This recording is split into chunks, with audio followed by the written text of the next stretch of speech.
We would prefer that our crimes not be shown to folks. If you could just we really don't like when our crimes are revealed like that.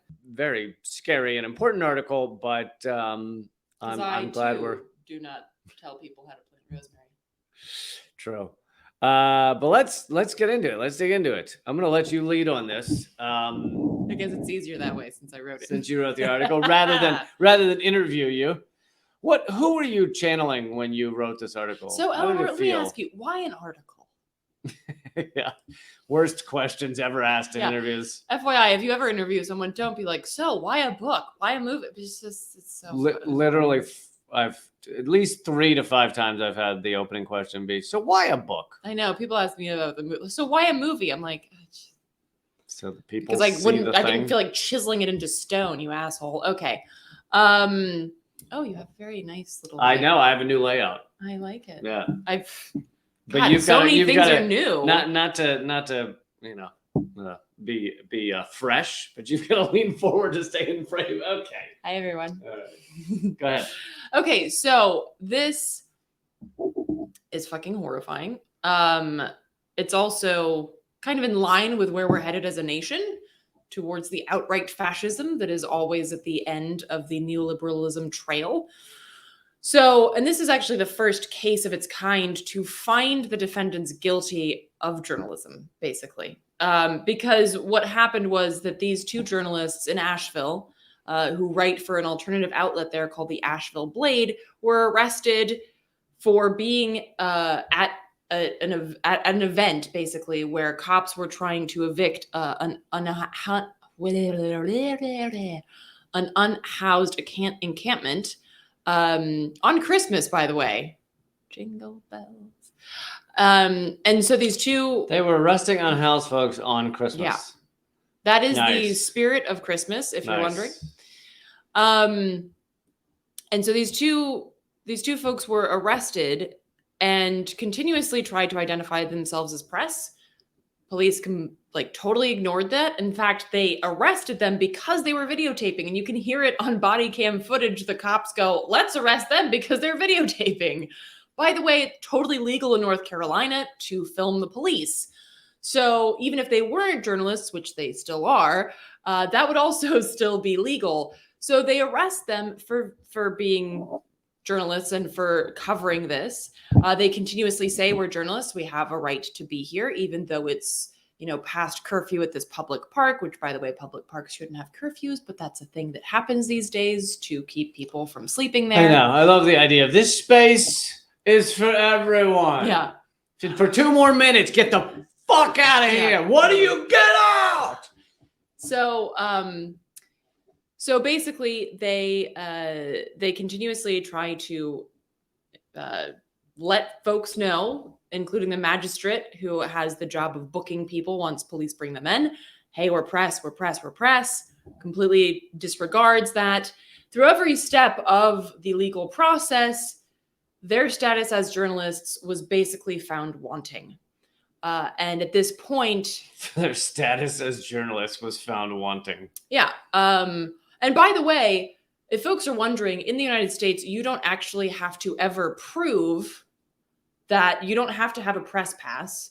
You don't have to show some kind of identification that you work for like CNN, or you can just say like, I am press, I am covering this story. It doesn't matter what kind of outlet, it doesn't matter. You don't have to show any kind of ID to a police officer in order to be safe from arrest when covering a story. Right. Legally speaking. Legally, exactly that. And a press pass is it's not meant to be a legal form of identification. It's anyone can print a press pass and say you're press. And that's supposed to be allowed because the government doesn't decide what is and is not press. I mean, they're not supposed to. Right. Which is kind of the point of this article, is that the cops, the magistrate, the judge have all decided that these 2 journalists, their names are Veronica Coit and Matilda Bliss, decided that they're not real journalists. And the magistrate actually said that. Are they real press? And so this is basically setting a precedent where law enforcement can just dictate who is and who is not press. And if you read the article, there's obviously a lot of things going on here. They already knew who these two journalists were, and they were afraid of this adversarial press. The Asheville Police Department had actually come out publicly and said that they were afraid of media scrutiny. They didn't like it. So this was something that it's funny. We would prefer that our crimes not be shown to folks. If you could just we really don't like when our crimes are revealed like that. So could you stop filming, please? And to answer your question, Robin, are they real press? That was the question that was asked by the magistrate when the cop came in to book specifically Veronica Coit. The cop goes up and says she's press, and then the magistrate says, "Is she real press?" And at that moment, as Veronica points out, the magistrate and the cop could have decided, oh, fuck, oops, and not booked Veronica, but they didn't. And then it moved on to the judge, who Judge Hill found them guilty. And now they've appealed. And guilty of what exactly? So guilty of trespassing in a public park after curfew, which, again, when you're press and you're covering a story, if anybody on here has ever been press at an event, like, you're allowed to stay and cover an action. So, like, for instance, when something's going on, like people were getting arrested at the Capitol, if you can say that you're press and you're covering a story, you were allowed to stay ahead of the police line because you're covering that story. I did something similar at the Capitol a few times. I was like, look, I'm covering a story for Free Speech TV. I'm allowed to be here. Okay. That's very common. And so technically speaking, they were supposed to be allowed to stay and cover this event. But of course, as their lawyer pointed out to me when I spoke to him, was that they wanted to do this on Christmas because they were hoping nobody would show up. And lo and behold, Veronica and Matilda were like, well, it's Christmas, but let's go. And that did not jive with the plans of the Asheville Police Department and their overlords, who want to make sure that the homeless are not seen or heard.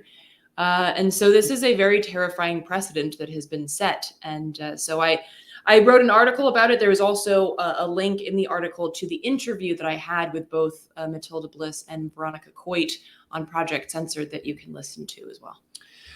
Right. And let me just clarify something. The mainstream media has been horrified by this because it is a threat to their jobs as well. And they have stood up for their colleagues and demanded that all the charges be dropped, correct? Absolutely. I heard that, oh my gosh, what is that penis wrinkle's name again? Guy on CNN, white hair. Anderson Cooper. Anderson Cooper has been up in arms over this whole thing. It's really touching to see. No, they don't give a shit. But I guess it's not surprising, and I write this in the article too, considering how they've treated Assange.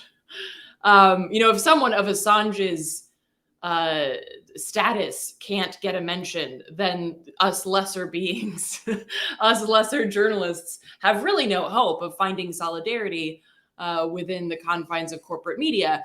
And I mean, this is kind of the point, right? Because the corporate media, they're stenographers for the state, but you don't have a free press unless you have an adversarial press. The whole point of a free press is that you are allowed to call out the ruling powers. You are allowed to demand accountability. You are allowed to stand up and say, that's bullshit. I'm calling you on it. I demand accountability. That's the whole point of free press. You don't need free press when the press just agrees with everything the state does. Then so this is a really, really fucked up step in that direction of basically, doing away with even a semblance of free speech in this country. And this is also, kind of talking more about the First Amendment. If folks have been to a protest in the past, 15 years, you might have seen oh, this is your free speech zone. They'd have little legit tape set up and it says free speech zone. And I remember once at Occupy, somebody had printed out a map of the United States and they showed it to the officer and they're like, sir, this is our free speech zone. But it's fucking true. Like they just decide this shit. And then if you disagree or you talk back, you're under arrest. And, if you resist that, all of a sudden you're resisting arrest. So it's like the First Amendment means fuck all. And this in particular is a very, very terrifying step in the direction of just eradicating any kind of free press that we really don't have in this country. And it's the creation of, just to get a pun in here, it's the creation of a brand new law, press passing. So I know. You know what? I want you to know that I did float that as a potential title. Potential but they did title. not go with it.